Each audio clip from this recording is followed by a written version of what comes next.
Dear students, अस्सलाम वालेकुम।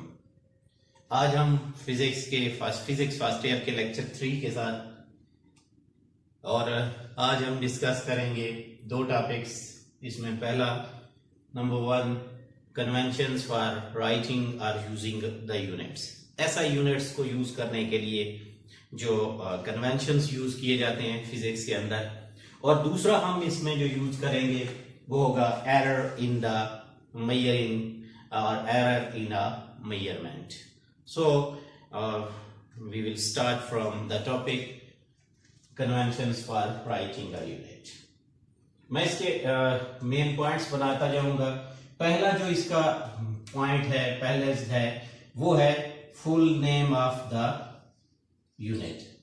पहली कन्वेंशन ये कहती है कि full name of the unit doesn't start with a capital letter. किसी भी यूनिट का पहला नाम कभी भी कैपिटल लेटर से स्टार्ट नहीं होगा, even though it is named after a scientist. अगरचे ये साइंटिस्ट का नाम ही क्यों ना हो आपका, यानी न्यूटन को आप न्यूटन लिखेंगे तो यूं लिखेंगे, एज अ यूनिट की बात हो रही है, ना कि इस तरह से आपका जो है ये रॉन्ग कंसीडर होगा। दूसरा पॉइंट जो है, it is about symbol of unit. Symbol of unit named after a scientist is always capital letter. किसी भी साइंटिस्ट के नाम के साथ अगर सिंबल है, किसी भी यूनिट का नाम अगर साइंटिस्ट का नाम है, तो सिंबल ऑफ द नेम और symbol of the unit named after scientist is first capital letter. जैसा के ऊपर क्लियर है, न्यूटन के लिए आप कैपिटल एन लिखेंगे। अब यहाँ स्मॉल एन की लिए जरूरत नहीं पड़ेगी और कैपिटल लेटर जॉल के लिए आप जे यूज करेंगे, ये होगा। उसके बाद जो तीसरा है वो है use of prefix. Prefix is always used before the unit, is always written before the unit. किसी भी प्रीफिक्स को अगर आपने लिखना है तो हमेशा यूनिट से पहले लिखोगे। जैसे सेंटीमीटर है, ये लिखा जाता है, कभी आपको मीटर और सेंटी इकट्ठा इस शक्ल में लिखा हुआ नहीं मिलेगा। ये कॉमन चीजें हैं, हम इसको गलती करते नहीं हैं, लेकिन फिर भी क्योंकि टॉपिक का हिस्सा है तो हम इसको डिस्कस करेंगे। उसके बाद fourth step is about combination of units. दो यूनिट्स का कॉम्बिनेशन है, combination of two units written is always written with a space। जैसे न्यूटन मीटर है, एन बीच में छोटी सी जो कंप्यूटर में या जो आप राइटिंग मोबाइल राइटिंग में जिस तरह स्पेस लिखते हैं, यानी ये न्यूटन मीटर इधर जोड़ के नहीं लिखा जाएगा। इसी तरह आपका जो symbol of the combination of two units is always written with a space. इसमें फिफ्थ जो स्टेप है वो है अबाउट कंपाउंड प्रीफिक्स। ऊपर प्रीफिक्स के बारे में था कि हमेशा स्टार्ट में होता है। Here the fifth step tells us that compound prefix is not allowed. कभी भी आपको ये नहीं मिलेगा centimetre, kilometre, no, it is not allowed. कभी भी आपका ये अलाउ नहीं होगा। तो फिर क्या लिखेंगे, हम अल्टरनेट लिखेंगे। जैसे किलो 10 की पावर 6 होता है, इसकी जगह हम मेगामीटर लिख सकते हैं। और इसी तरह बाकी जो अल्टरनेट प्रीफिक्स होगा वो यूज किया जाएगा। उसके अलावा 6 जो स्टेप है वो है power of unit. Power of unit is the power of prefix as well. जो पावर ऑफ यूनिट होती है वो प्रीफिक्स की भी पावर होती है। मसलन किलोमीटर्स क्या है, इसका मतलब यह है कि ये किलो की भी पावर 2 है और प्रीफिक्स की भी पावर 2 है। एक बार फिर यहां पे कंफ्यूजन होती है while dealing with the case in numericals. अक्सर स्टूडेंट्स ये गलती करते हैं। तो इसका मतलब ये है कि जो पावर का यूनिट होता है वही प्रीफिक्स का यूनिट होता है। हमेशा ये यूनिट्स एक जैसे ही यूज किए जाते हैं।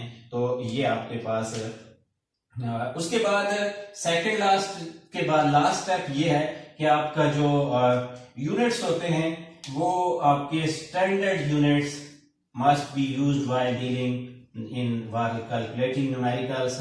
न्यूमेरिकल में कैलकुलेट करते वक्त हमेशा स्टैंडर्ड यूनिट्स यूज करें। बेटा इसमें एक चीज याद रखिएगा डियर स्टूडेंट्स, ये बात जिसमें अक्सर हम गलती करते हैं, तो वो मेजरिंग इंस्ट्रूमेंट्स जो गिवन डेटा है उसके हिसाब से आपको डेटा को, जैसा कि अगर वर्नियर कैलिपर से आप मेजर कर रहे हैं तो vernier calliper because measures in centimetre, तो इसकी कैलकुलेशन ज्यादातर सेंटीमीटर में होती है।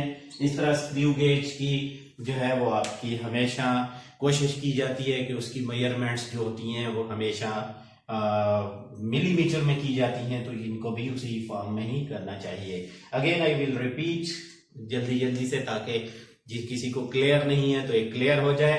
पहला रूल ये है कि full name of the unit कभी भी कैपिटल लेटर से स्टार्ट नहीं होगा। न्यूटन को जो मर्जी है लिख लें, कैपिटल एन से आपको अलाउ नहीं होगा। वो और बात है कि बुक्स में भी लिखा होता है, खुद हम लिखते रहते हैं, लेकिन असूली तौर पे उसको कन्वेंशन ये है कि नहीं लिखा जाना चाहिए। Symbol of the unit named after a scientist is a first capital letter. साइंसदान का नाम साइंटिस्ट का नेम है अगर, तो कोई भी यूनिट तो उसका symbol capital letter first capital letter होगा।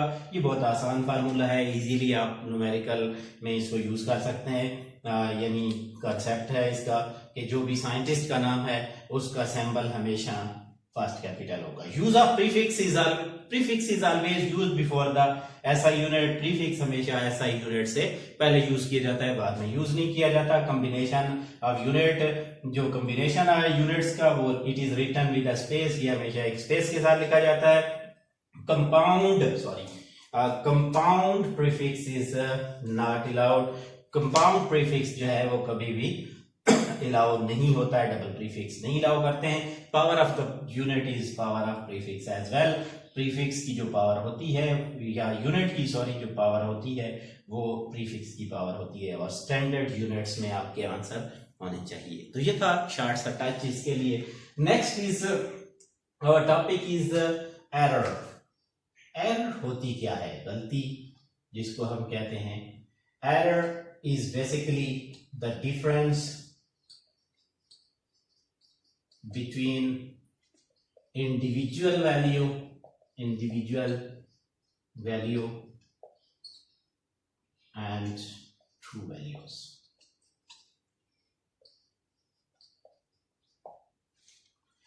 हमने जो मेजर की होती हैं इंडिविजुअली और जो स्टैंडर्ड वैल्यू होती है, अगर इनके बीच में थोड़ा बहुत डिफरेंस आ रहा होता है तो इसको कहा जाता है एरर।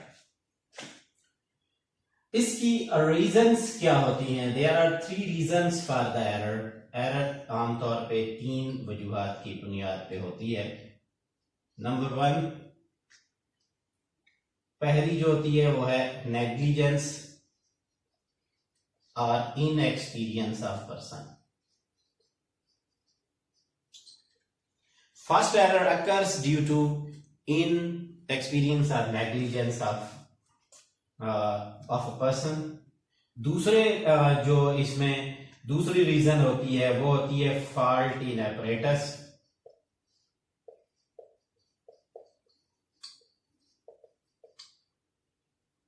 और तीसरा रीजन जो इसका नॉर्मली नोट किया जाता है वो होता है इनअप्रोप्रिएट मेथड ऑफ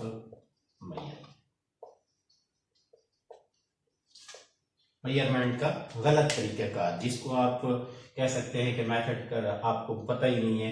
तो on the basis of these reasons errors are divided into 3 categories. Error को 3 कैटेगरीज में डिवाइड किया जाता है। सबसे पहले इनके नाम, पहली एरर को कहा जाता है आपके पास पर्सनल एरर, दूसरी एरर को कहा जाता है सिस्टमैटिक एरर, और तीसरी एरर को कहा जाता है रैंडम, एक्सीडेंशियल या स्टैटिस्टिकल एरर, जो भी है आप इसको। अब हर एक को स्टेप बाय स्टेप हम डिफाइन करेंगे, लेकिन किसी भी एरर के बारे में आप डिस्कस करने से पहले 3 चीजें उसके बारे में आपने हमेशा डिस्कस करनी है। एक उसकी डेफिनेशन, दूसरा उसका रीजन जो कि अक्सर डेफिनेशन के अंदर भी बार दफा दे दिया जाता है, और तीसरा रिमूवल ऑफ एरर, वो आपकी ये 3 चीजें डिस्कस होनी चाहिए। So what is personal error? जैसा कि नाम से क्लियर है, error occur due to carelessness, negligence और इनएक्सपीरियंस ऑफ अ पर्सन। वो एरर जो किसी भी शख्स की केयरलेसनेस की वजह से, उसके आप कह सकते हैं कि उसकी नेग्लिजेंस की वजह से, या उसकी इनएक्सपीरियंस होने की वजह से अकर करती है उस एरर को। तो रीजन भी यही होगी जो आपके सामने है, कि फर्स्ट रीजन जो हमारे पास है कि जैसा कि नजर आ रहा है, नेग्लिजेंस और इनएक्सपीरियंस, इसकी वजह से होती है।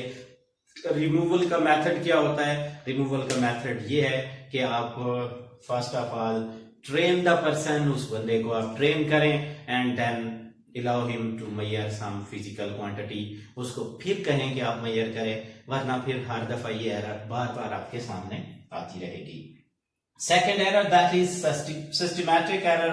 Systematic error is the error occurred due to fault in the measuring instrument. इसकी जो सबसे बड़ा मसला है सिस्टमैटिक एरर, जैसे कि नाम से जाहिर है, सिस्टम में एरर है। मसलन मुझे कहा जाता है आप टाइम बताएं, घड़ी पे मुझसे टाइम पूछते हैं और मेरी घड़ी 5 मिनट पहले से आगे है, तो मैं जो आपको टाइम बताऊंगा उसमें कोई एक्यूरेसी नहीं होनी है, उसमें एरर कंफर्म है। क्यों? क्योंकि मेरी घड़ी में गलती है। इसी तरह मेजरिंग इंस्ट्रूमेंट में अगर फॉल्ट होगा तो उस वक्त उस एरर को, और इसकी रीजन यकीनी तौर पे ये दूसरे वाली है, फॉल्टी apparatus की यकीनी डेफिनेशन भी यही है। फॉल्टी apparatus जो है इसकी एरर का होता है। So it can be removed by noting the zero error. 2 method है, एक तो ये है कि आप जीरो एरर नोट कर लें, दूसरा तरीकाकार ये है कि चेंज द apparatus को चेंज कर लो।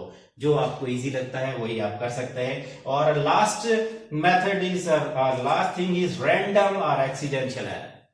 This is the error occurred due to any unknown reason. किसी एक्सीडेंट की वजह से हो सकती है, किसी नेग्लिजेंस की वजह से भी हो सकती है, अननोन काज की वजह से होती है। बार दफा ऐसी एरर होती है कि मेजर कर रहे होते हैं लेकिन हमें उसकी समझ नहीं आ रही होती, और इसकी रीजन भी अननोन ही होती है।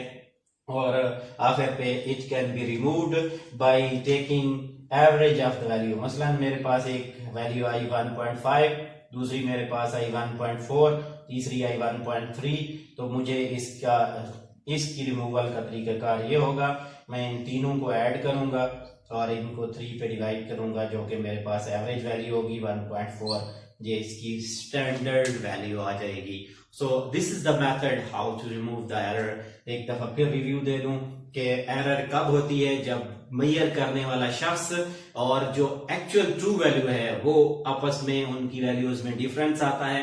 ये डिफरेंस 3 वजूहात की बुनियाद पे आ सकता है। एक तो नेग्लिजेंस और इनएक्सपीरियंस ऑफ पर्सन, अगर कोई बंदा एक्सपीरियंस नहीं रखता है उसकी वजह से भी आ सकता है। दूसरी रीजन इसकी होती है कि अगर आपका apparatus फॉल्टी है। तीसरी रीजन जो हो सकती है इनअप्रोप्रिएट मेथड, यानी मुनासिब तरीकेकार नहीं है। इसकी बेस पर ये एरर 3 टाइप्स की होती है। पहली पर्सनल एरर, जैसा कि क्लियर है, किसी बंदे की जाती गलती की वजह से होती है और इसको रिमूव करने का तरीका यह है कि बंदे को ट्रेन करना पड़ेगा, वो ट्रेंड हो जाएगा तो फिर आपका ये प्रोसेस सही हो जाएगा। दूसरा, सिस्टम के अंदर सिस्टमैटिक एरर होती है जो सिस्टम में होती है। इसको रिमूव करने का तरीका बहुत आसान है, जीरो एरर नोट करें और उसको रिमूव कर सकते हैं इजीली। और लास्ट जो एरर है ये है रैंडम एरर, ये अननोन काज की वजह से होती है और इसके रिमूव करने का तरीका ये है कि वैल्यूज को मेजर करना है, फिर उनका जितनी भी वैल्यूज आई हैं उनका एवरेज वैल्यू ले लें। जो एवरेज वैल्यू होगी it would be error free measurement, ये एरर फ्री मेजरमेंट कंसीडर की जाएगी। तो उम्मीद है कि आपको काफी सारा इसके बारे में कंसेप्ट आ गया होगा। मजीद भी अगर आपका कोई क्वेश्चन हो तो कमेंट में आप अपने सवाल कीजिए। अपना बहुत सारा ख्याल रखिएगा। नेक्स्ट लेक्चर के साथ फिर मिलेंगे। अल्लाह हाफिज।